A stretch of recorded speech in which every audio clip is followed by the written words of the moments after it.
Alright, this is the first part of lesson 7.2, and in this lesson we'll be introducing the idea of trigonometry. Trigonometry is the study of the relationships between the sides and angles of a triangle. So remember, in this unit we're just talking about triangles, and so trigonometry is that specific branch of mathematics where we're just focused on how do we understand what's going on with the sides and angles of a triangle and what's their relationship to each other. You might also hear trigonometry just called trig. So remember, in this unit we're focused on triangles, but specifically right triangles because they're really common and really easy to work with. And so in this unit we're just focused on those right triangles, and so we're going to look at the trigonometry of those right triangles, and so the relationships between the sides and the angles of a right triangle. And so we'll mainly be looking at this image here in a right triangle like this, and then understanding the different sides of a right triangle, and then be looking at what we call the trigonometric ratios, which is the relationships between the sides and the angles. So let's focus on that. So let's first identify the different parts of a right triangle. So we know as it's a right triangle, and so the right angle would be here. You can see this little box indicating that this is the right angle that makes it a right triangle. And then we have the three sides of the triangle. And now you see the names here: adjacent, opposite, and hypotenuse. Well, the hypotenuse will always be the longest side of the triangle. It'll always be across from the right angle here. The hypotenuse is the longest side. But the adjacent and opposite angles can change depending on which angle you're talking about. And so you see this symbol down here called theta. That's the reference angle. That's just a general term that we use for an angle, whichever one we're referring to, if it doesn't have its own name. And so if theta is down here, we would say the adjacent leg is the leg next to, that's what adjacent means, next to that angle. It's connected to the leg of that angle. All right, so if theta is down here, the adjacent leg is right here. And the opposite leg is across from theta. So if theta is right here, the opposite leg is up here. So the hypotenuse is always across from the right angle, and then whichever angle you're talking, the other angle you're talking about, there's only two others in a triangle. So theta is down here or down here. Wherever theta is, the adjacent leg is connected to it or right next to it. The opposite leg is across from it. Okay, I can draw a line from theta to the opposite side. So as I was just saying, the opposite and adjacent sides can change depending on which angle you're talking about. So you see up here in this corner, if theta is up here, then the adjacent side is this side, the opposite side is over here. The hypotenuse is always across from that right angle. If theta is down here, opposite's over here, adjacent's right here. The hypotenuse always across from that right angle. So you just want to make sure that you're being careful when looking at a right triangle, that you're identifying the opposite and the adjacent sides correctly, because depending on which side is which, that will affect how you approach the ratios between these sides and these angles. So speaking of ratios, we're going to talk about the trigonometric ratios, which are probably the most important thing out of this unit that we need to get.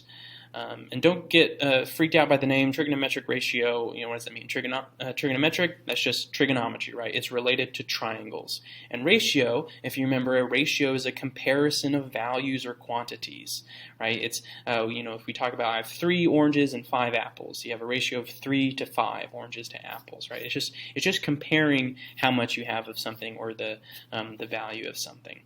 It's really defining a relationship. That's what a ratio is doing. What's the relationship between these two things, whatever it is you're looking at?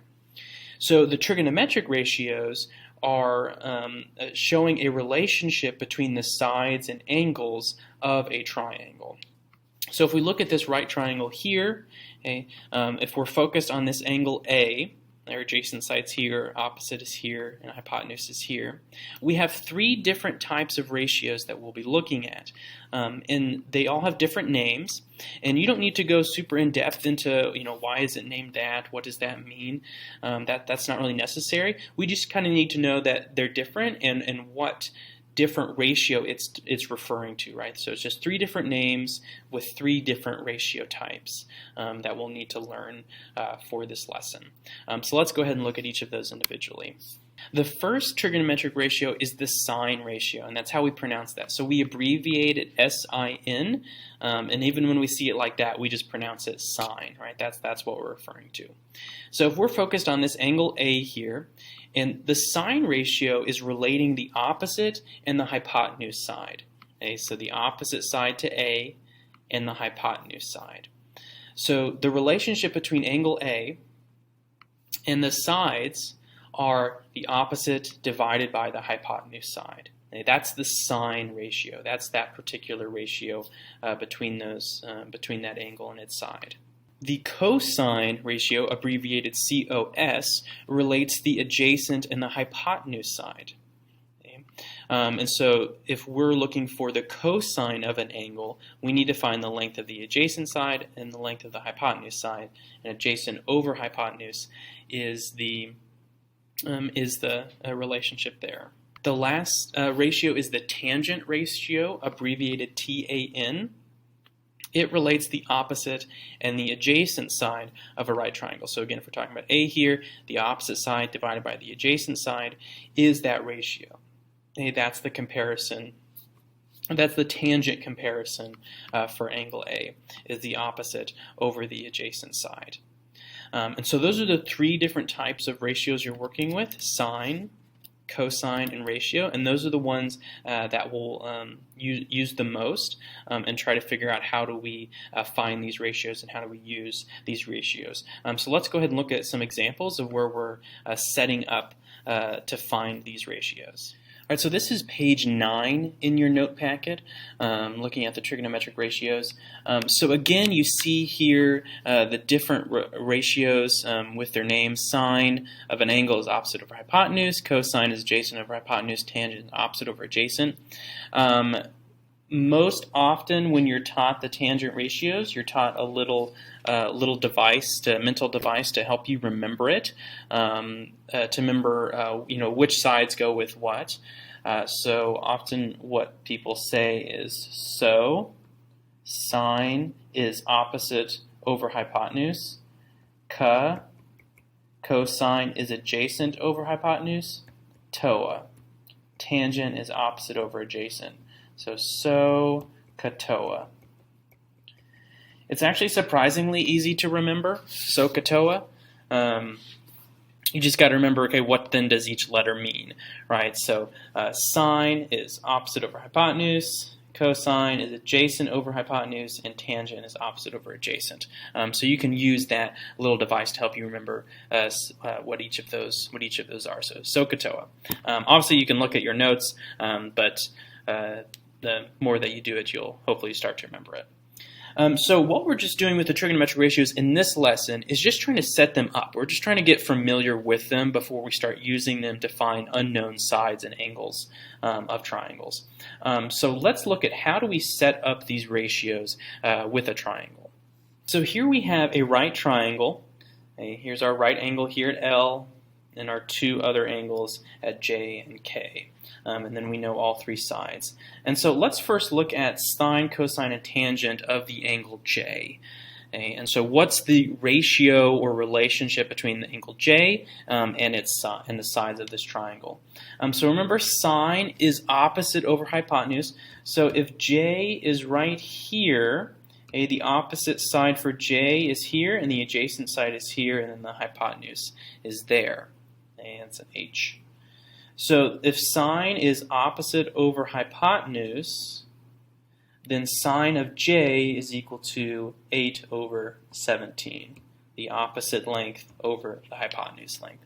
And so that's the ratio for sine, sine of angle J, 8 over 17. Remember, ratio is just comparison of values, and so it's 8 over 17. Cosine for J would be adjacent over hypotenuse. And so that's 15 over 17. 15 over 17. And then tangent is opposite over adjacent. And so that's 8 over 15. again, still talking about j. Tangent of j is opposite over adjacent, 8 over 15 here. And so that's how we would set up these trigonometric ratios. And that's all we're doing right now, is just how do we set these up to make sure that we're looking at the right sides and that we're comparing the right values. Okay? And so that's sine, cosine, and tangent of angle J. Next, let's look at the trig ratios for angle K. Okay? Talking about angle K down here. So what is the sine of angle K? Well, sine is opposite over adjacent, or opposite over hypotenuse, opposite over hypotenuse. And notice how my angles change, because now I'm talking about angle K, or my sines change rather, angle K, and so this is the opposite side and this is the adjacent side, right? That changes because I'm talking about a different angle. So sine of angle K is opposite 15 over hypotenuse, 17. So 15, 17, so 15 over 17. Cosine is adjacent over hypotenuse, and so that would be 8 over 17. And then tangent is opposite over adjacent, and so that would be 15 over 8.